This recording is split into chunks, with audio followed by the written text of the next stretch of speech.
آپ کو معلوم ہے کہ رمضان مبارک کی اب آمد ہے، یہ آخری ہفتہ ہے ہمارے پاس. تو اس موقع پر عام طور پر روزہ، اس کی حکمت، اس کے احکام، اس کے لیے رمضان مبارک کے مہینے کا انتخاب، اس کی حکمت، اور پھر جو آخری حاصل ہونا چاہیے روزے سے اور رمضان کے پروگرام سے، اس کے بارے میں کچھ باتیں مجھے آج آپ کے سامنے رکھنی ہے. پہلے ذرا ایک تاریخی اعتبار سے بات سمجھ لیجیے.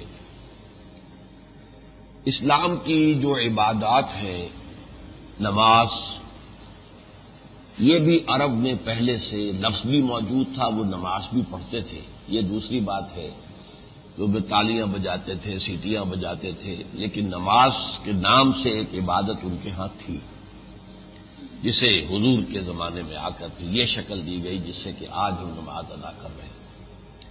حج کا معاملہ تو بہت ہی یوں سمجھیے کہ اکثر و بیشتر صحیح طرز پر ہو رہا تھا، اس میں کوئی کمی کی بات نہیں تھی.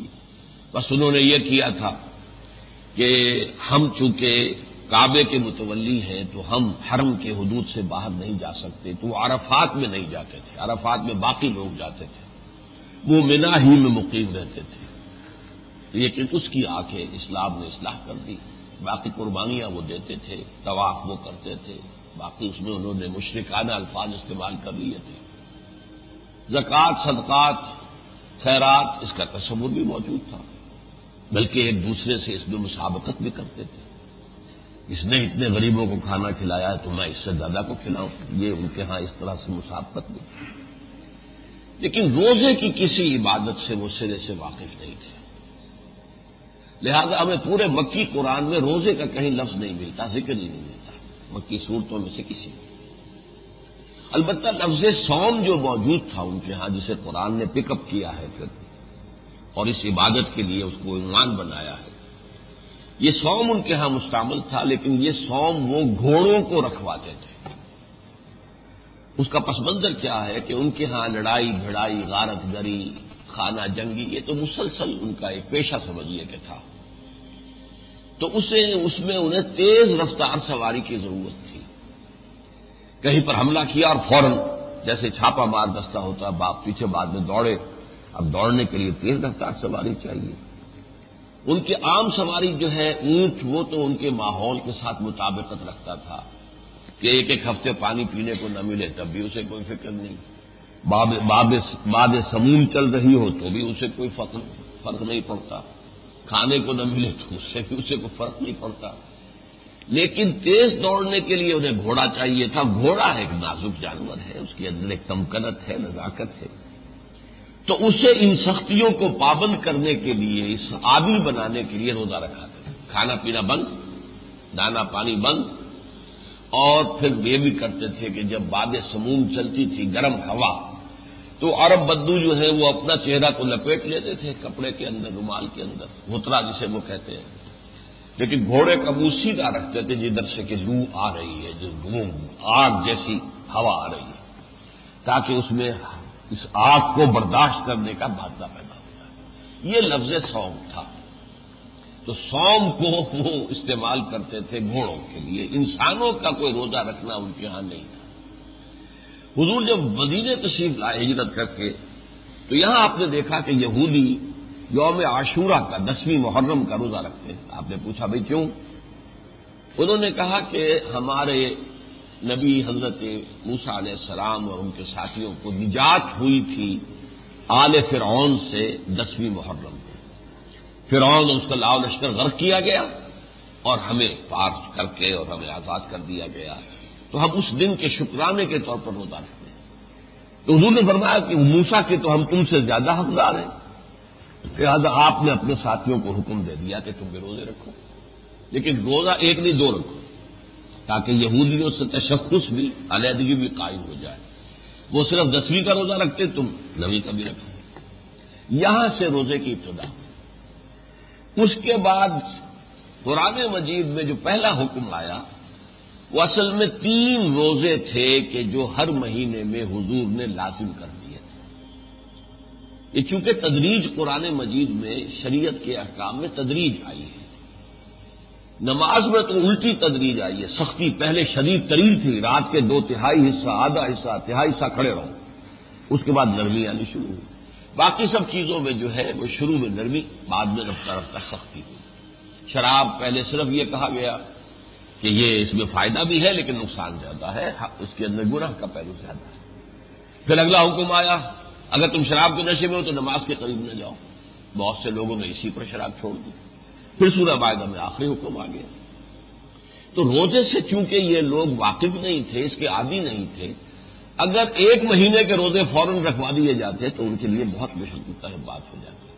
ہو سکتا ہے وہ پہلا مہینہ جو ہے مئی کا ہی آ جائے، جون کا ہی آ جائے، تو وہ تو آسان کام نہیں ہے پھر روزے رکھنا 1 مہینے میں۔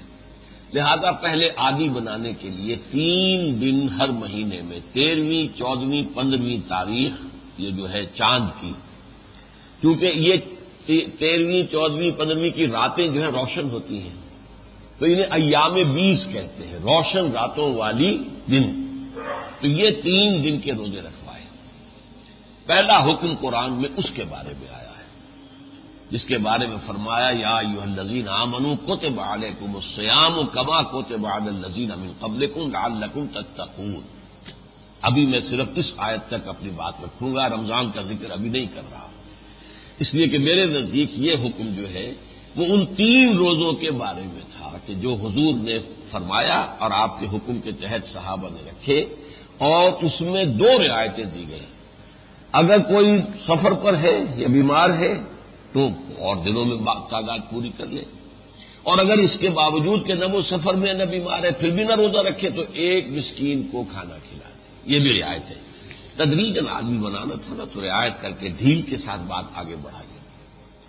تو یہ جو فرمایا یا ایھا الذین آمنوا ہے، وہ لوگ جو ایمان لائے ہو، کتب علیکم الصیام، تم پر روزہ رکھنا فرض کیا گیا، کما کتب علی الذین من قبلکم، جیسے کہ تم سے پہلی امتوں پر جو تم سے پہلے تھے فرض کیا گیا۔ یہود کے ہاں بھی روزے تھے اور عیسائیوں کے ہاں بھی تھے۔ تو اس کا مقصد کیا ہے؟ لعلکم تتقون، تاکہ تمہارے اندر تقوی پیدا ہو جائے۔ اب اس کے لفظی معنی سمجھ لیجیے، تقوی کے معنی کیا ہے؟ اللہ کے احکام کو توڑنے سے بچنا، یہ بچنا، لفظ کے لفظی معنی ہے بچنا۔ دنیا میں اللہ کے احکام کو توڑنے سے بچو گے تو آخرت میں اللہ کے عذاب سے اور جہنم سے بچ جاؤ گے۔ یہ دونوں جگہ کا بچنا ہے، یہاں بچو حرام سے، غلط کام سے، برے کاموں سے، اور وہاں بچ جاؤ گے جہنم سے۔ لیکن اس کے خلاف جو قوتیں ہیں ان میں سے مثلاً ایک قوت ہمارا اپنا نفس ہے۔ ہمارے جو نفسانی تقاضے ہیں وہ اندھے بہرے ہیں۔ بھوک لگی ہے تو جو بھی مل جائے کھانا ہے، حلال ہے یا حرام ہے۔ پیاس لگی ہے تو جو بھی مل جائے پینا ہے، جائز ہے یا ناجائز ہے۔ شہوت کا جذبہ اٹھا ہے تو اسے پورا کرنا ہے، حلال حرام، جائز ناجائز، جس راستے سے بھی ہو۔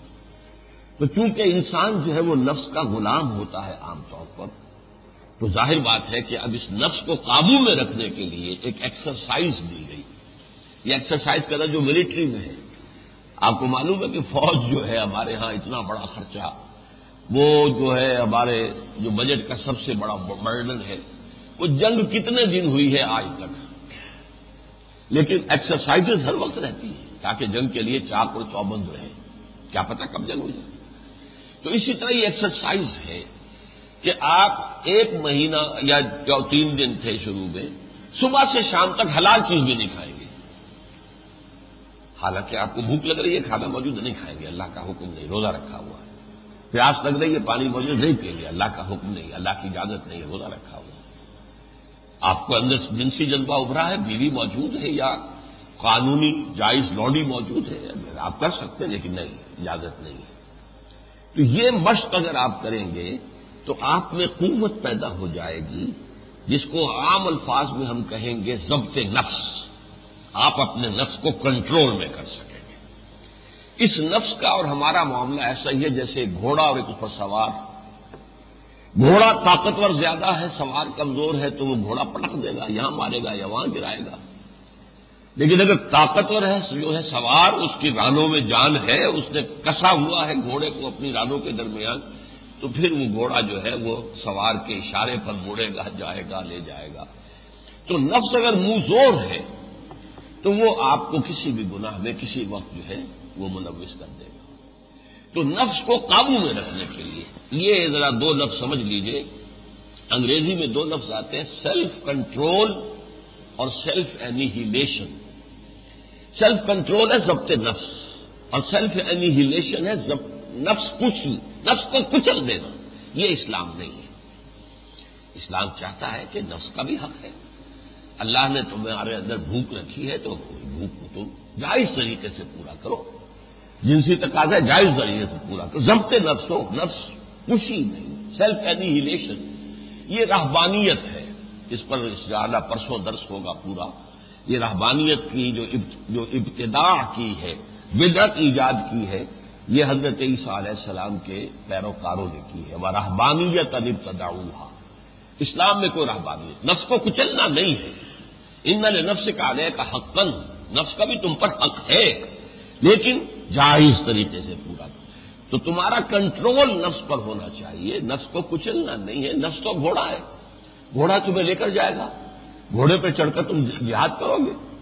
تو تمہارا نفس بھی جو ہے، یہ جسم ہے انسانی، یہ بھی ایک آپ کے پاس ایسٹ ہے اللہ نے جو دی ہے، اسے اللہ کے دین کے لیے استعمال کرو، لیکن کب کرو گے؟ جبکہ تمہارا اس کے اوپر کنٹرول۔ تو روزہ، مجرد روزہ جو ہے وہ ضبط نفس کے لیے ہے، جس کے لیے دینی اصطلاح ہے تقوی، بچنا، نفس کے حملوں سے بچنا۔ لہذا حضور نے فرمایا الصوم جنۃ، روزہ جو ہے وہ ڈھال ہے۔ جیسے ڈھال سے آپ، وہ تلوار کا وار ہو رہا ہے اسے روکتے ہیں، وہ سامنے سے نیزہ لے کے آ رہا ہے آپ روک لیتے ہیں اس پر، اسی طرح نفس کے حملوں سے اپنے آپ کو محفوظ کرنے کے لیے یہ مشق ہے جو دی گئی ہے۔ پہلے مہینے میں 3 دن، اس میں ٹھنڈے دن بھی آ گئے، گرم دن بھی آ گئے، لیکن جب بات کچھ راسخ ہو گئی مزاجوں کے اندر تو پھر رمضان کے روزے کا حکم دیا گیا۔ اب میں ذرا ترجمہ کر دیتا ہوں کہ حضور نے جو یہ قرآن مجید میں جو پہلا حکم آیا ہے اس میں پھر کیا رعایتیں دی گئی۔ یا ایھا الذین آمنوا، آپ بھی اپنے کھول لیجئے، صفحہ 2 ہے یہ۔ کتب علیکم الصیام کما کتب علی الذین من قبلکم لعلکم تتقون ایاما معدودات، یہ گنتی کے چند دن ہیں۔ ہمارے جدید مفسرین اور جو اردو کے مترجمین ہیں انہوں نے اکثر و بیشتر بڑی ٹھوکر کھائی ہے، وہ ان 2 آیات کو بھی روزہ رمضان سے متعلق سمجھتے ہیں۔ میں اپنے نوجوانی کے دور سے میڈیکل کالج میں جب پڑھتا تھا، اس وقت سے میں درس قرآن دیتا تھا، تو میں سمجھتا تھا یہ بات غلط ہے، یہ آیتیں علیحدہ علیحدہ اتری ہیں۔ بعد میں مجھے اس کی توثیق ہو گئی کہ ہمارے سلف میں تفسیر کبیر میں نے دیکھا کہ وہ رائے موجود ہے جو میری رائے ہے، تو مجھے خوشی ہوئی کہ یہ رمضان کے روزے کا حکم نہیں ہے، بلکہ 3 روزے، ایام معدودات، گنتی کے چند دن۔ اب گنتی کے چند دن جو ہے وہ 30 دنوں کو تو گنتی کے چند دن نہیں کہہ سکتے، اور ویسے بھی معدودات کے وزن پر جمع قلت آتی ہے، 9 تک کے عدد پر اس کا اطلاق ہو سکتا ہے، اس 10 اور 10 سے زائد پر نہیں۔ تو یہ 3 دن کے روزے تھے۔ چنانچہ اگلے ہی رکوع میں جب حج کا ذکر آتا ہے، اگلے سے اگلے رکوع میں، تو اس میں مینا میں قیام کے بارے میں فرمایا ہے فَإِذَا قَضَيْتُم مَّنَاسِكَكُمْ فاذْكُرُوا اللَّهَ كَذِكْرِكُمْ آبَاءَكُمْ أَوْ أَشَدَّ ذِكْرًا ایام معدودات فمن تعجل فی یومین فلا اثم علیہ ومن تأخر فلا اثم علیہ۔ یوم نحر جو ہوتا ہے، اصل تو یوں سمجھیے کہ مناسک حج ادا ہو گئے، عرفہ بھی ہو گیا، مزدلفہ بھی ہو گیا، طواف بھی ہو گیا، اور اس کے بعد آپ نے حلق بھی کرا لیا، قربانی بھی ہو گئی، طواف زیارت بھی ہو گیا۔ اب اس کے بعد 3 دن یا 2 دن منا میں اور قیام میں، ان کو بھی کہا گیا ایام معدودات، گنتی کے چند دن ہیں، وہ یہ 2 یا 3۔ فمن تعجل فی یومین فلا اثم علیہ، جو 2 دن ہی کر کے واپس آ جائے کوئی گناہ نہیں، یہ بھی رعایت مزید۔ ومن تاخر، جو مؤخر کر دے اور 3 دن پورے کرے تو اس میں بھی گناہ نہیں۔ تو یہ اصل میں ایام معدودات وہ 3 دن ہیں جن کے بارے میں نے آپ کو بتا دیا۔ فمن کان منکم مریضا او علی سفر فعدۃ من ایام اخر، تو جو کوئی بھی ان 3 دنوں میں تم میں سے بیمار ہو یا سفر پر ہو تو اسے وہ تعداد پوری کرنی چاہیے دوسرے دنوں میں۔ ومن تطوع خیرا فهو خیر اللہ وعلی الذین یطیقونہ فدیۃ طعام مسکین۔ مزید ایک رعایت یہ رکھیے کہ چونکہ تم ابھی عادی نہیں ہو روزہ رکھنے کے، تو ٹھیک ہے اگر تم طبیعت آمادہ نہ ہو، حالانکہ نہ سفر پر ہو اور نہ بیمار ہو، تو بھی تم روزہ قضا کر سکتے ہو، ایک فدیہ، ایک مسکین کا کھانا کھلانا۔ یہ ایک اضافی رعایت دی گئی. بیمار ہو یا سفر پر ہو تو دوسرے دنوں میں تعداد پوری کرو، ورنہ یہ ہے کہ اگر نہیں تم نے رکھا تو پھر اس کی قضا کیا ہے؟ روزہ رکھنا قضا نہیں ہے بلکہ ایک مسکین کا کھانا کھلا دینا. وعلی الذین یطیقونہ فدیۃ طعام مسکین فمن تطوع خیرا فهو خیر اللہ، اور جو نیکی سے اپنی مرضی سے نیکی کرے وہ اس کے لیے بہتر ہے. ایک کے بجائے 10 مسکینوں کو کھانا کھلائے، نور اللہ نور، روزہ بھی رکھے مسکینوں کو بھی کھلائے، نور اللہ نور. لیکن یہ کہ پہلے جو ہے اس کے اندر وَأَن تَصُومُوا خَيْرٌ لَكُمْ إِن كُنتُمْ تَعْلَمُونَ، لیکن اگر تم روزہ رکھو تو یہ تمہارے لیے بہتر ہے. تو گویا کہ اختیار ہے ابھی روزہ رکھو یا نہ رکھو. نہ رکھو گے تو ایک مسکین کا کھانا کھلا دو، اور رکھو اور پھر اس رکھنے میں تم سے کوئی بیماری کی وجہ سے یا سفر کی وجہ سے کوئی ایک قضا ہو جائے تو اس کی تعداد پوری کرو. اب اس کے بعد یعنی یوں سمجھیے کہ یہ عبادت جو ہے روزے کی یہ کسی بھی مہینے میں فرض ہو سکتی تھی. سارے مہینے اللہ ہی کی ہے نا. ویسے حضور نے فرمایا ہے رمضان شہر اللہ و شعبان شہری، رمضان اللہ کا مہینہ ہے اور شعبان میرا مہینہ. شعبان میں آپ زیادہ کثیر ترین جو روزے رکھتے تھے جو نفلی وہ شعبان میں رکھتے تھے. وہ یہاں سے تیاری ہو رہی ہے. جیسے آپ 4 فرض زور کے پڑھتے ہیں، 4 فرض پہلے 4 جو ہے سنتیں پڑھتے ہیں، تو یہ گویا کہ ایک تمہید ہو رہی ہے. ورنہ اصل نماز تو 4 فرض. تو فرض روزے جو آنے ہیں رمضان کے اس سے پہلے شعبان میں حضور کثرت کے ساتھ کسی اور مہینے میں اتنے روزے نہیں رکھتے تھے جتنے شعبان میں. اب اگلی آیت آ گئی، شہر رمضان الذی انزل فیہ القرآن. رمضان کا مہینہ جو اب روزے کے لیے فرض کیا جا رہا ہے پورا مہینہ، یہ وہ ہے کہ جس میں قرآن نازل کیا گیا. اور قرآن کی مدح کیا ہے؟ ھدی للناس وبینات من الھدی والفرقان، ہدایت ہے لوگوں کے لیے اور ہدایات کی بھی واضح تعلیمات ہے. کوئی جو ہے وہ سمجھیے کہ کوئی پہیلیاں نہیں پہنچوائی گئی ہیں، نہ ہی کوئی فلسفے اور منطق جو ہے بھگائی گئی ہے. سادہ زبان میں بینات من الھدی والفرقان، اور بھلے اور برے میں اور صحیح اور غلط میں فرق کر دینے والی شے ہے قرآن. یہ علیحدہ یہ علیحدہ، دودھ کا دودھ پانی کا پانی. یہ 3 الفاظ تو یہاں اللہ نے خود استعمال کیے. شہر رمضان الذی انزل فیہ القرآن. اچھا اب اس کا مفہوم کیا ہے؟ ہمیں یہ معلوم ہے کہ حضور پر تو قرآن مجید 23 سال میں اترا ہے، تھوڑا تھوڑا تھوڑا تھوڑا. تو اب اس کے ترجمے 2 کیے گئے ہیں. ایک تو یہ کہ شہر رمضان میں وہ رات ہے جو 1000 سال سے بہتر ہے، افضل ہے، لیلۃ القدر. اس میں آغاز ہوا ہے قرآن کے نزول کا. یہ مطلب ہے انزل فیہ القرآن، نازل کیا گیا یعنی آغاز کیا گیا نزول کا. ایک مفہوم یہ ہے کہ پورا قرآن لوح محفوظ سے یا کتاب مکنون سے اتار دیا گیا سمائے دنیا تک جو سب سے قریب ہمارا آسمان ہے. پھر یہاں سے جستا جستا جستا جستا حضور پر حضرت جبرائیل اللہ کے حکم کے مطابق نازل کرتے تھے. اسی لیے انزال اور تنزیل میں عربی میں فرق ہے. اعلام ہے کسی کو کچھ بتا دینا، تعلیم ہے کسی کو کچھ سکھانا. سکھانے میں محنت کرنی پڑتی ہے. وہ سمجھ گیا کہ نہیں سمجھے، نہیں سمجھا، اچھا میں دوبارہ بتاتا ہوں، ابھی نہیں سمجھے، اچھا تعلیم یہ ہے. اعلام بتا دیا بس، ما علینا الا البلاغ، ہم نے بتا دیا. اسی طرح انزال ہے دفعتاً کسی چیز کا اتار دینا، اور تنزیل ہے تعلیم کے بدن پر تھوڑا تھوڑا تھوڑا تھوڑا کر کے اتارنا. تو قرآن مجید میں لیلۃ القدر کا ذکر بھی ہے. انا انزلناہ فی لیلۃ القدر، انزال سے ہے یہ لفظ. یہاں پر بھی شہر رمضان الذی انزل فیہ القرآن، یہ بھی انزال سے ہے. لیکن حضور پر نزل بہ الامین، امین روح الامین حضرت جبرائیل نے نازل کیا ہے علی قلب کا، نازل کیا اس قرآن کو ہے نبی آپ کے قلب مبارک پر. یہ تھوڑا تھوڑا کر کے نازل کیا، وہ تنزیل. اچھا یہ جو مدح ہے اللہ تعالیٰ نے قرآن مجید میں اپنے کلام کی مدح اور تعریف، اس کی عظمت کا بیان بہت سے اندازوں میں کیا ہے. اس پر میری بڑی مفصل تقاریر ہے، کیسٹس ہیں. لیکن اس کتابچے میں ہم نے ایک حدیث، قرآن کی عظمت اور فضیلت پر ایک بڑی لمبی حدیث ہے، وہ دی گئی ہے صفحہ 4 اور 5 پر، اس کا ترجمہ بھی موجود ہے.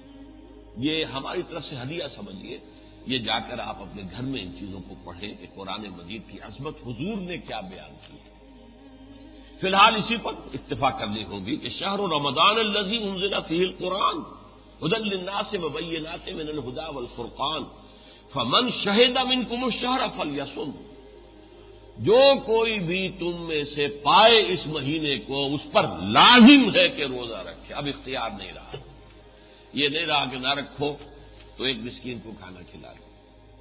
ہاں، اس اختیار کو حضور نے اپنے حکم سے قائم رکھا۔ کس کے لیے؟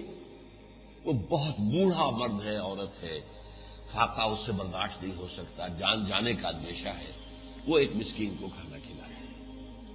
یا کوئی ایسے مرض میں مبتلا ہے کہ جس مرض کی شفا یاب ہونے کی اب توقع نہیں، ڈائبٹیز اس انتہا کو پہنچی ہوئی ہے کہ ڈاکٹر بھی کہتے ہیں you have to live with it, بھائی اب اس کے ساتھ ہی زندگی گزارنی ہے تو تمہیں یہ احتیاطیں کرنی ہے۔ اور ڈائبٹک آدمی جو ہے وہ فاقہ برداشت نہیں کر سکتا، لہذا ایسے لوگوں کے لیے حضور نے وہ جو پہلے تھی ایک اضافی رعایت وہ باقی رکھی، ورنہ اب رمضان کے روزے فرض ہیں۔ فمن شہد منکم الشہر فلیصم ومن کان مریضا او علی سفر فعدۃ من ایام اخر۔ اب یہ وہی الفاظ دوہرا کر آ گئے، جو کوئی بیمار ہو یا سفر پر ہو تو وہ تعداد پوری کرے دوسرے دنوں میں، قضا روزہ ہی رکھنا ہوگا، یہ قضا اب کوئی مسکین کا کھانا کھلا دینا نہیں ہے۔ اچھا، یہی جو تکرار ہے، اسی کی وجہ سے ایک میں نوجوان طالب علم تھا کالج میں پڑھنے والا، اسی تکرار کی وجہ سے میری رائے یہ تھی کہ یہ آیتیں ایک وقت میں نہیں اتر سکتی۔ وہاں بھی فرمایا ومن کان منکم مریضا او علی سفر فعدۃ من ایام اخر، یہاں پھر وہی آ گیا ومن کان مریضا او علی سفر فعدۃ من ایام اخر۔ یہ تکرار نہیں ہو سکتی ایک ہی وقت، یہ لازماً دو مختلف اوقات میں نازل ہوئی، یہاں ترتیب میں حضور کے حکم سے یہاں رکھ دی گئی، لیکن یہاں پر وہ ابھی تک جو ہے ایک جو ہے رعایت وہ برقرار ہے کہ بیمار ہو یا سفر پر ہو تو روزہ نہ رکھے۔ اس میں ہمارے ہاں بڑا برعکس رویہ ہے لوگوں کا۔ نماز میں رعایت اگر ہے قصر کرنے کی تو ہمارے ہاں شدت یہ ہے کہ اگر قصر بھی کرو گے تو نماز ہوگی نہیں، لا حول ولا قوت الا باللہ، ہے ایک رائے ہے، شدت ہے۔ بعض حضرات کے نزدیک واجب نہیں، آپ چاہیں تو قصر سے فائدہ اٹھائیں، چاہیں تو نہ اٹھائیں، لیکن فقہ حنفی میں یہ واجب ہے۔ اگر آپ نے قصر نہیں کی، دو رکعت جو کے بجائے چار پڑھے تو آپ کی نماز ہوئی نہیں، دوبارہ پڑھیں۔ یہ روزے میں جو رخصت دی ہے اس کے کوئی کسی کو خیال نہیں ہے۔ عام طور پر سفر میں بھی لوگ روزہ رکھتے ہیں، 104 بخار چڑھا ہوا روزہ میں نے نہیں چھوڑنا، یہ گویا بڑا تقویٰ دکھا رہا ہے اپنا اور اپنی بڑی دینداری کا مظاہرہ کر رہا ہے۔ بھائی اللہ نے تمہیں اجازت دے رکھی ہے، تو اس لیے فرمایا یرید اللہ بکم الیسر ولا یرید بکم العسر، اللہ تمہارے ساتھ آسانی چاہتا ہے، سختی نہیں چاہتا، یہ تم اپنے اوپر سختی کرتے ہو۔ حضور نے فرمایا لیس من البر الصیام فی السفر، سفر میں روزہ رکھنا نیکی میں سے نہیں ہے، یہ تم نے اپنے گھڑ لیے اپنے دل میں نیکی۔ اچھا، سفر میں بعض اوقات چلیے آج ہی تک تکالیف نہیں ہوتی، آج گاڑی میں سفر کر رہے ہیں، ہر جگہ کھانے مل جاتے ہیں، یہ نہیں، سفر سفر ہے۔ گھر میں جو سکون اور اطمینان ہوتا ہے وہ کبھی سفر میں نہیں ہوتا، انسان کے معمولات بدلے ہوئے ہوتے ہیں۔ تو جو اللہ نے رعایت دی ہے اس میں ایک انتہا یہ بھی ہے کہ لوگ سمجھتے ہیں وہی انتہا جو میں نے کہا کہ نماز قصر نہیں کی تو نماز ہوئی نہیں، تو کچھ لوگ کہتے ہیں کہ اگر سفر میں روزہ رکھا تو روزہ ہوا ہی نہیں، پھر بھی قضا دینی پڑے گی، کیونکہ وہ روزہ تم پر فرض تھا نہیں اور تم نے رکھا تو وہ تو نفلی ہو گیا، اور فرض روزہ تمہارا قضا ہو گیا، تمہیں قضا دینی پڑے گی۔ اللہ عالم، میں اس میں فقہی بحثوں میں نہیں جانا چاہتا، لیکن جو حکمت ہے وہ کیا ہے کہ ہے تو فرض، تعداد پوری کرنی ہوگی، لیکن یہ کہ اگر بیمار ہو یا سفر پر ہو تو تمہیں دوسرے دنوں میں اجازت ہے کہ اس کی تعداد پوری کر لو۔ اللہ تعالیٰ تمہارے ساتھ آسانی چاہتا، سختی نہیں چاہتا۔ وَلِتُكْمِلُوا الْعِدَّةَ، لیکن اب تعداد پوری کرنی ہوگی، اور اس میں سختی اب اتنی ہے، اگر آپ نے رمضان مبارک کا کوئی روزہ قضا کر دیا بغیر کسی عذر کے تو اس کی قضا 60 روزے ہوں گے۔ اگر آپ نے روزہ توڑ لیا کسی وجہ سے تو پھر 60 روزے، اور وہ بھی یہ نہیں کہ کچھ 10 رکھ لیے پھر کچھ چھوڑ دے دو گے، متتابعین متواتر 60۔ تو اس روزے کی، رمضان کے روزے کا معاملہ یہ ہے۔ ہاں اگر بیمار ہو، سفر پر ہو تو اجازت ہے۔ وَلِتُكْمِلُوا الْعِدَّةَ وَلِتُكَبِّرُوا اللَّهَ عَلَىٰ مَا هَدَاكُمْ، اور تاکہ تم اللہ کی تکبیر کرو اس پر کہ جو اس نے ہدایت تمہیں دی۔